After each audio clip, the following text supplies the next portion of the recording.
Goeienaand geliefdes en hartlik welkom weer vanaand as deel van ons woensdaagaande biduur geleentheid. Ons het verlede week gesien en gekyk hoe dat 'n uiterlike godsdienstigheid, 'n skyn van heiligheid en godsdienstigheid sonder enige innerlike oortuiging en egtheid van geloof, hoe dit rondom ons in hierdie lydenstyd oral na vore kom. Maar hoe ons in ons voorbereiding vir die viering van Christus se lyding en sy dood en ook sy opstanding deur homself geroep word, deur sy gees geroep word om in egtheid van geloof die rituele en sakramente wat ons wel vier en hoe ons dit wel herdenk sal meet en sal oorweeg teenoor die voorbeeld wat hy vir ons kom stel het van nederige, opregte navolging van sy voorbeeld. Ons het na die woorde geluister waar Jesus vir die fariseërs sê en hulle aankla daarvan dat hulle soos wit gekalkte of wit gewaste grafte is, wat uiterlik baie mooi is, maar binne leeg is, meer nog as leeg is, vol van doodsbeendere en daarom eintlik onrein is. Ons het vir mekaar gesê dat Christus ons juis nie hier wil laat in hierdie staat van skyngeloof, 'n staat van ongeloof en godsdienstige voorgee nie, maar dat hy ons roep om ook in terme daarvan tot inkeer te kom en te bekeer, sodat ons nie hoogmoedig en selfregverdigend as gelowiges sal rondgaan nie, maar dat ons nederig in sy voetspore sal volg, dat ons ook ons kruis sal opneem en ook sy lyding en sy sterwe diensooreenkomstig sal herdenk en sal vier, deurdat ons onsself hertoewy aan ons afhanklikheid van hom, maar ook hertoewy aan ons roeping om as kerk, as gemeente en as gelowiges diensbaar te wees.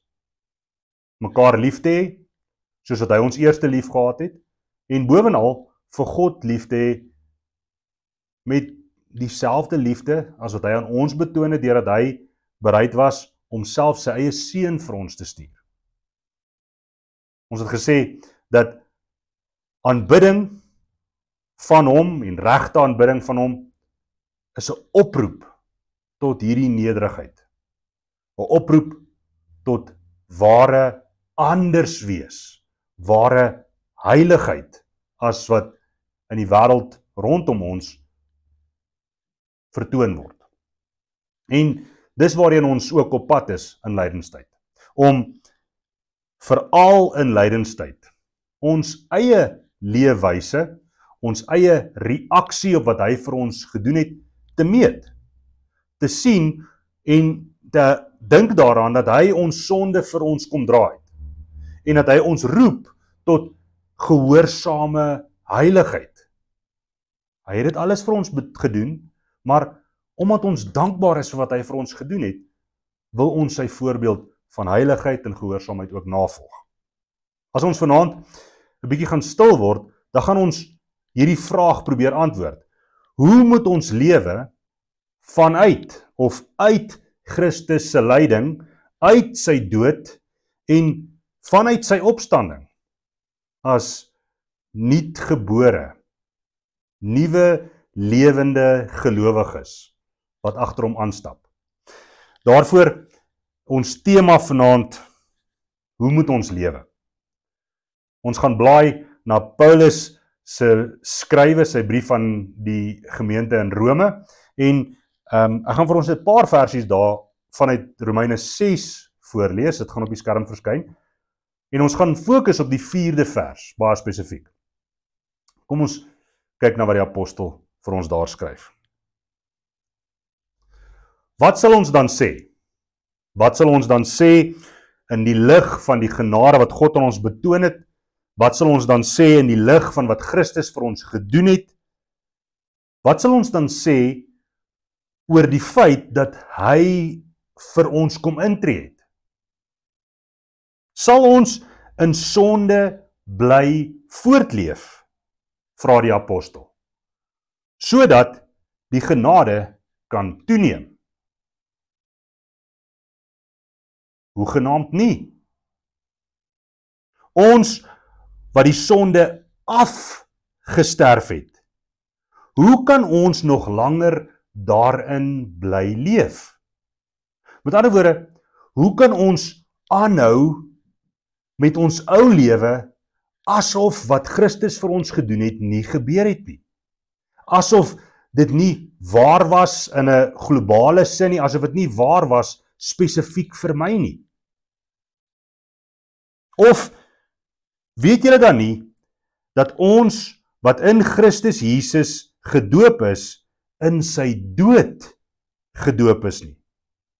Deur die doop is ons dit dus saam met hom in die dood begrawe, sodat net soos Christus deur die magtige heerlikheid van die Vader uit die dood opgewek is, ook ons net soos Christus 'n nuwe lewe kan lei. Net soos Jesus 'n nuwe lewe kan lei. Met ander woorde, dit is amper meer as net 'n naap, 'n naleef van Jesus se voorbeeld.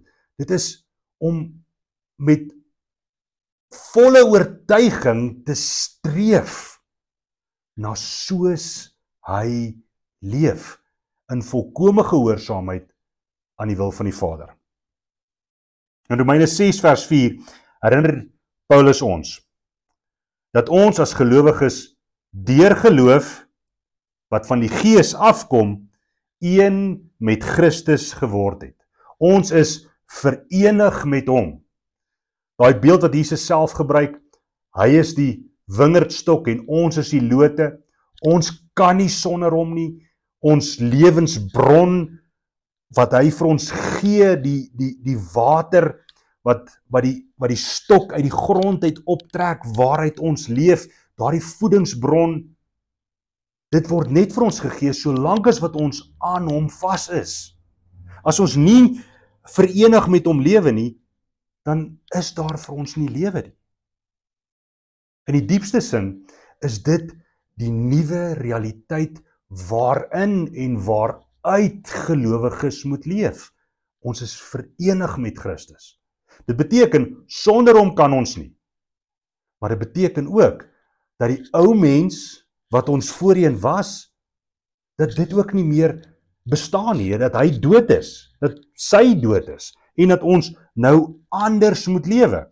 As die ou mens dood is, beteken dit ook, dat daardie sondige hart, daardie sondige begeertes, daardie sondige gedagtes en daardie dade wat ons gepleeg het, selfs die skynheiligheid waarna ons verlede week verwys het, dat dit alles iets van die verlede is.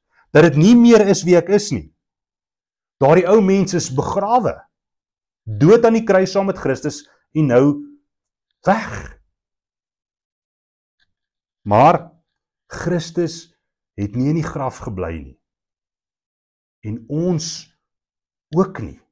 Ons sal ook nie, en as ons tot geloof kom, dan moet daardie duidelike onderskeid van dis wie ek was, ek is dit nie meer nie, ek moet nou anders wees, ek lewe met 'n ander doel, ek lewe nie meer vir myself nie, maar sodat God se eer kan geopenbaar word ook in my en deur my.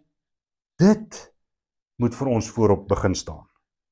Ons ou lewe van skynheiligheid, van oppervlakkig voorgee van geloof, dit wat oorheers was deur ou geestelike gebruike en geestelike oortuiging selfs, daardie ou mens is dood. Ons is nou 'n nuwe weg betree. Jesus sê, hierdie weg wat ons betree, dit is hy. Dit is om in hom te lewe. Ek is die weg en die waarheid en die lewe. Om 'n nuwe lewe wat waarlik vir sy eer lewe, wat waarlik 'n navolging van hom lewe, om daardie weg te betree.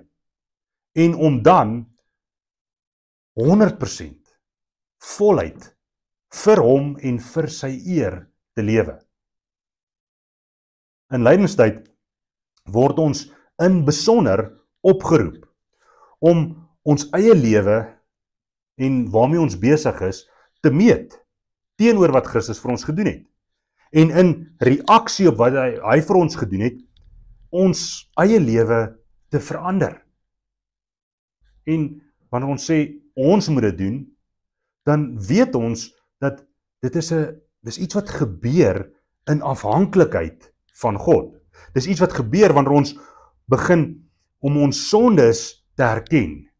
Dis iets wat gebeur wanneer ons begin verstaan, sonder hom kan ons nie aangaan nie. Dis iets wat gebeur wanneer ons begin verstaan, my hele doel hier op aarde, die feit dat ek selfs hierdie volgende asemteug kan neem, is as gevolg vanuit geloof in wat hy vir my gedoen het. Lydenstyd herinner ons dat ons daagliks opgeroep word om aan onsself te sterf, aan ons ou sondige natuur en gebruike, dat ons dit moet afsterf, uittrek, agterlaat, dat dit skeiding gemaak het tussen my en God, en dat ek dit moet verwyder, sodat ek saam met Christus ook kan opstaan. Eendag, maar dit begin al reeds nou. Dit begin al reeds in hoe ek nou reageer op die evangelie boodskap. En baie prakties is daar 'n paar dinge wat ons nou al reeds kan begin doen. Vra vir jouself die vraag af: wat in my lewe verhinder my? Verhinder dat hierdie verhouding wat ek met God het, verhouding wat hy met my wil hê, dat dit kan groei, dat dit kan vrug dra, dat dit kan floreer.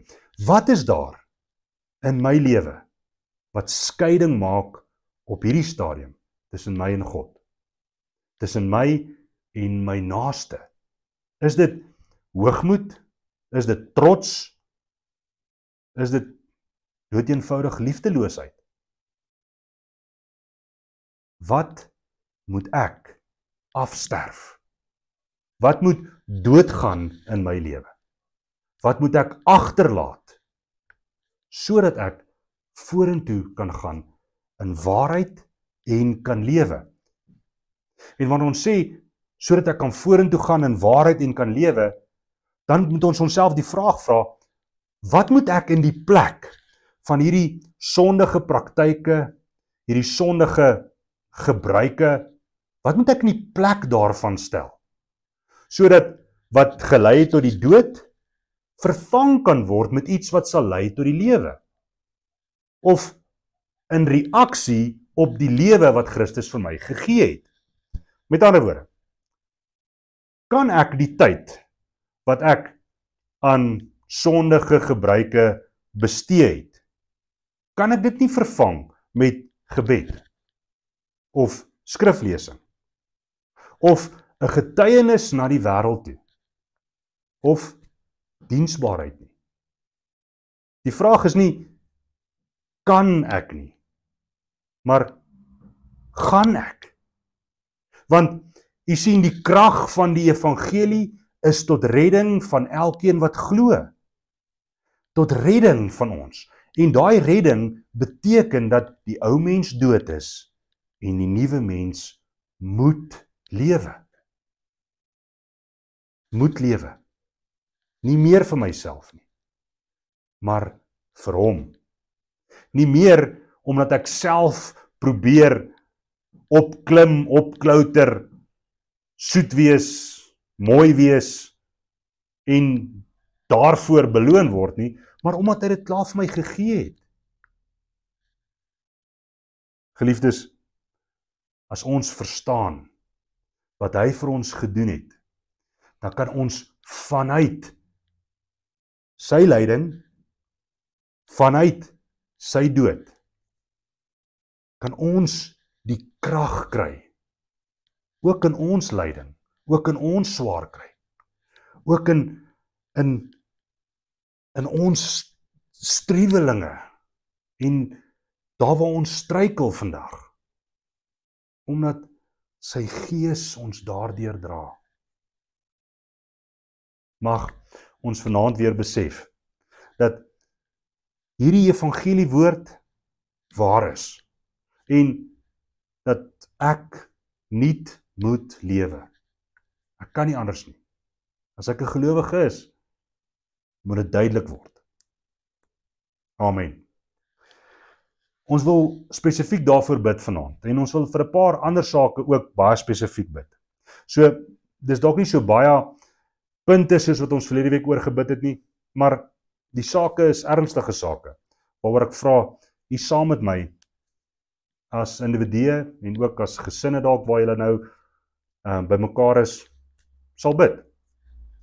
Dink 'n bietjie oor en bid oor, waarvoor ons in dankbaarheid vir Christus se lyding, se dood en se opstanding werklik kan dankie sê. Hoe kan ons nie net in gebed nie, maar in 'n lewe van dankbaarheid reageer? Bid dat sy Gees jou en julle daarin sal lei. Ons bid vir geestelike groei en vir heiligmaking, dat hierdie proses van meer en meer soos Jesus wees, soos Jesus word, vir jou en vir julle en vir ons as gemeente, dat dit 'n realiteit sal word en dat ons aktief daaraan sal deelneem. Dis 'n belangrike ding, want ons kan maklik bid vir heiligmaking en terugsit en wag dat dit met my moet gebeur. Bid dat die Heilige Gees jou sal inspireer en sal motiveer om aktief hieraan deel te neem. Jou sal wys waaraan jy moet afsterf en wat jy in die plek daarvan moet sit in jou proses van heiligmaking. Ons bid weer vanaand vir die siekes, die wat in die hospitaal verkeer, die wat dalk in pyn en lyding verkeer tans. Ons dink in lydenstyd aan die wat swaar kry, die armes, die behoeftiges. En ons vra vir die Here dat hy ons sal lei deur sy Gees, deur sy woord, om aktief ook 'n verskil te maak daar waar ons kan in ander se lewens. Ek wil vra dat jy saam met my sal bid, weer en steeds, vir ons jeug en ons jong mense. Ons senior jeug, hulle gaan in 'n tyd van eksamens in, en dan volg vakansie. En in vakansietye kom uitdagings vir hulle, in terme van hulle geestelike lewens. Ons vra dat die Here hulle sal bewaar, dat hy hulle sal lei in sy waarheid, en dat hy hulle sal ontwaak, dat daar 'n geestelike ontwaking sal wees onder ons jeug, sodat 'n volgende generasie die Here sal dien. Ons bid vir die missie van die koninkryk, ons bid vir die sending en ons sendelinge wêreldwyd, wat in moeilike omstandighede die evangelie verkondig. Ons bid vir evangelisasie in ons eie gebied. Daar kom in hierdie tyd 'n klomp aksies, 'n klomp praktiese dinge wat gaan gebeur, waarby ons kan betrokke raak in lydenstyd en oor Paastyd. Ons bid dat die Here dit sal gebruik, sodat die wêreld sal hoor wat Jesus vir ons gedoen het. Ons bid vir hulle wat ver van God af voel en selfs afgedwaal het. Ons struikel soms en die lewe hou ons soms terug in ons geloofsgroei. Kom ons bid dat daar waar ons gedwaal het of geval het en die wat geval het, dat die Here hulle ook weer sal oprig en hulle sal gebruik as arbeiders in sy wingerd. Ons bid vir ons gemeente natuurlik, bid vir die kerk in ons land en wêreldwyd, die vervolging wat onder Christene plaasvind in Sirië en Noord-Afrika. Ons bid, soos verlede week, dat die Here hulle nie sal ontneem om vir sy eer te lei nie. Maar dat hulle sal volhard. En dis 'n moeilike saak. Maar dat die Here hulle sal dapper hou. En hulle sal ontvang as dit beteken dat hulle sal sterf vir sy eer. Laastens wil ek vra dat ons vanaand sal bid vir ons plaaslike gemeenskap. Geliefdes, dat ons 'n terugkeer, 'n herlewing na God toe sal beleef. Ons het verlede week ook daaroor gepraat. Ons gaan deur 'n moeilike tyd hier in ons dorp en in ons omgewing. Maar laat die Here dit gebruik om ons terug te bring na hom toe en in afhanklikheid weer aan hom sal laat vashou as die gewer van alle goeie gawes.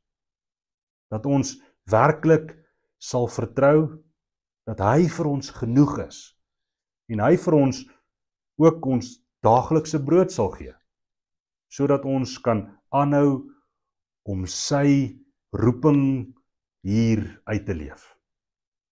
Ek wil vir ons bid en dan gaan die sake vir gebed weer op die skerm verskyn. Mag jy 'n wonderlike nag en week ook verder hê. Kom ons bid saam. Ons almagtige God en Hemelvader, Here, ons dankie vir wat Jesus Christus vir ons kom doen het. Ons dankie vir die genade en vir die liefde.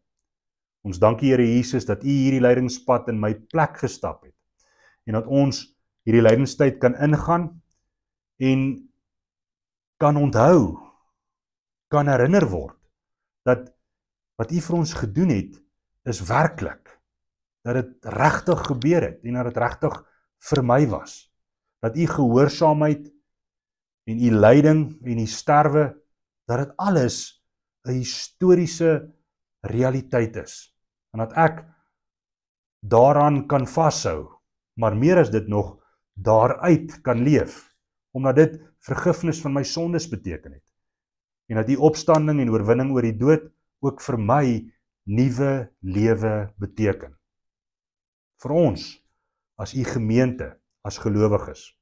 Vader, ons vra, deur die Gees, oortuig ons van hierdie waarheid, vorm ons na Jesus se beeld en stuur ons om hierdie boodskap die wêreld in te dra. Bind ons ook as 'n gemeente, as gelowiges nader aan mekaar en help ons om vir mekaar in te tree en saam met mekaar te bid vir al die sake wat ons ook vanaand oor gebid het. In Jesus naam. Amen.